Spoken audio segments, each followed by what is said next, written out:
ये कहानी ममता की है। बचपन से ही घर में ये एहसास दिलाकर पाला गया कि औरतों को बोलने का हक नहीं है। अरे ममता, जरा जल्दी जल्दी हाथ चलाओ। रोज ऑफिस में देर पहुंचता हूँ तुम्हारे कारण। लेकिन आपका सारा खाना पैक और तैयार भी है। अरे जबान जितनी चलाती हो उतना अगर हाथ चलाती ना तो शायद घर को अच्छे से मैनेज कर पाती। क्या मतलब है? क्या नहीं मिला आपको? मोजे मोजे कौन देगा? ममता भागकर पति को मोजे देती है। वो हर किसी का ख्याल रखती, लेकिन उसके घर में रोज का रोना लगा रहता। अरे माँ, आज स्कूल में टीचर ने मुझे फीस के लिए डांटा। माँ, मुझे अच्छा नहीं लगता कि स्कूल में फीस के पैसों के लिए मुझे कोई भी बात सुनाए। अरे पर बेटा, ये तो पापा करते हैं ना, सारा ऑनलाइन। मुझे तो इसकी जानकारी भी नहीं है। हाँ हाँ, बना लो बच्चों के सामने मुझे बुरा। अरे करता तो मैं ही हूँ, माना, लेकिन मुझे कोई सपना थोड़ी ना आएगा कि बच्चों की फीस जमा करनी है। अरे बताओगी तो तुम ही ना। ममता की अब ये आदत में शुमार हो चुका था। वो हमेशा हर बात के लिए खुद को ही दोषी मानती। एक दिन वो पड़ोस की दोस्त से कहती है, समझ नहीं आता यार, मैं इतनी डम कैसे हो सकती हूँ। बात तो सही भी है ना। अब पति बेचारा नौकरी करे, पैसे कमाए, या फिर ये देखे कि बच्चों की फीस का वक्त है। क्या करूँ यार। पता नहीं, मेरे पति तो सारा काम खुद ही करते हैं। वो तो कहते हैं कि तुम थक जाती होगी, सारा दिन घर बाहर बच्चे। तो अच्छा, ऐसे भी पति होते हैं क्या? अरे क्या बात कर रही है? भाई साहब कभी तुझे किसी बात के लिए सुनाते नहीं? किसने कहा नहीं सुनाते? अरे ये पति चीज ही ऐसी होती है कि बिना पत्नी को सुनाए उन्हें चैन की नींद कहाँ आती है। तो तू भी परेशान रहती होगी कि कैसे, क्या, कब भूल गई। अरे वो तो मुझे बस इस बात के लिए ताना देते हैं कि मैं वक्त पर खाना क्यों नहीं खाती या पार्लर जाकर अपनी साज सज्जा क्यों नहीं करवाती। पड़ोसन बोल ही रही होती है कि ममता के बेटे की आवाज आती है। अरे माँ, क्या हो गया? लग नहीं रहा कि आज आप मुझे पानी भी देगी। अरे कब से खाने के लिए वेट कर रहा हूँ। अरे यार, मैं चलती हूँ। बेटा खाने के लिए वेट कर रहा है, मैंने उसे खाना भी नहीं दिया। अरे 12वीं में पहुंच चुका है तुम्हारा बेटा, उसे बोलो खुद पानी लिया करे। मैंने तो अपने बच्चों को काम करना सिखाया है। अरे यार, खुद की भी तो कोई लाइफ है। माना जब नहीं कर सकते थे तो किया, लेकिन अब इतने बड़े बच्चों की हर बात मानेंगे तो मुश्किल तो अपने को ही होगी। ममता को पड़ोसन की बात में दम तो लगता है, लेकिन करे क्या, आदत भी तो खुद ही ने डाली थी। ममता घर जाती है कि तभी बेटी आ जाती है। माँ, परसों मुझे एक शादी में जाना है। तेरी वो जो लाल वाली साड़ी है ना, उसे दे देना। मैं आज जाकर टेलर को दे दूंगी, वो उस साड़ी से सूट बना देगा। अरे नहीं नहीं तारा, वो मेरी माँ ने मुझे दी थी और उस साड़ी से मेरी काफ़ी भावनाएं जुड़ी हैं। तुमको ना मैं दूसरी साड़ी दे दूंगी। ओके, कोई बात नहीं, लेकिन आज दे ही देना पक्का। तारा माँ की साड़ी से सूट बनवाकर पार्टी में जाती है, लेकिन जब वो पार्टी से लौटती है, क्या है, मैं तो समझ ही नहीं पा रही हूँ। अरे जब वो साड़ी मांगी थी तो ये छल्ली सी साड़ी क्यों दे दी? मैं ही पागल थी जो इस साड़ी का सूट बनवा लिया मैंने। माँ, जानती भी हो कि कॉलेज में मेरी कितनी हंसी उड़ी। तभी वहां ममता का पति सुनील आ जाता है। अरे गवार औरत, जब बेटी साड़ी मांग रही थी तो दे देती ना। अरे पापा, इनके तो इमोशंस जुड़े थे उस साड़ी से। ममता इतने सब के बाद भी कुछ नहीं बोलती।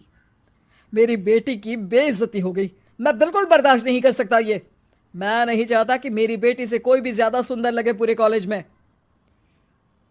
जी, वो पढ़ने में तारा बिल्कुल अच्छी नहीं है, उसकी पढ़ाई पर आप ध्यान दीजिए ना। अच्छा, अब तुम मुझे बताओगी कि मुझे किस पर ध्यान देना और किस पर नहीं। रमेश जैसा ही ये वाक्य पूरा करता है, ममता की बेटी और पति उस पर जोर जोर से हंसते हैं। अरे ठीक है ना, पता ही नहीं चला कि कैसे वक्त इतना बीत गया। अरे कैसे पता चलेगा माँ, हम लोगों के पीछे जो तू बैताल की तरह चिपकी रहती थी, तुझे कैसे वक्त का पता चलता। ममता को पहले सास ससुर, फिर पति और बच्चों की तरफ से इस तरीके की बातें सुनकर उसका मन बहुत दुखी रहता था। एक दिन, सुनो ना, बहुत दिनों से कमर के नीचे बहुत दर्द रहता है। कल मैंने देखा तो एक फोड़ा था। अरे ममता, एक बार अपने पति से बात करो, वो तुम्हारा फोड़ा डॉक्टर को दिखा देंगे। अरे नहीं नहीं, वो तो गुस्सा हो जाएंगे। अरे क्यों गुस्सा हो जाएंगे? तुमको दर्द है? हाँ, लेकिन वो यही बोलेंगे कि ऑफिस जाऊं या फिर तुम्हें लेकर डॉक्टर के पास। तो बेटे से ही बात कर ले। अरे वो तो मैं कर लूं, लेकिन फोड़ा है ऐसी जगह कि उसे बताते मुझे शर्म आएगी। लेकिन कुछ ना कुछ तो करना जरूरी है ना। ऐसे कब तक फोड़े के दर्द से तड़पती रहेगी? अब तो सोच रही हूँ कि इनसे बात कर ही लूं, वरना दर्द के मारे कहीं मर ना जाऊं। लेकिन शाम को, ममता, क्या किया तुमने आज? खाने के डिब्बे में कैसा खाना दिया था? दाल खराब हो गई थी। कब की थी? दाल तो मैंने सुबह ही बनाई थी, खराब कैसे हो गई?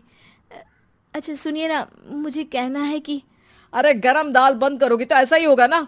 बेइज्जती हो गई सबके सामने मेरी। ऑफिस वालों ने ऐसा मजाक उड़ाया कि क्या बोलूं। कल से ठीक से खाना देना है तो देना, वरना खाना देना बंद कर देना। बाहर खा लूंगा मैं।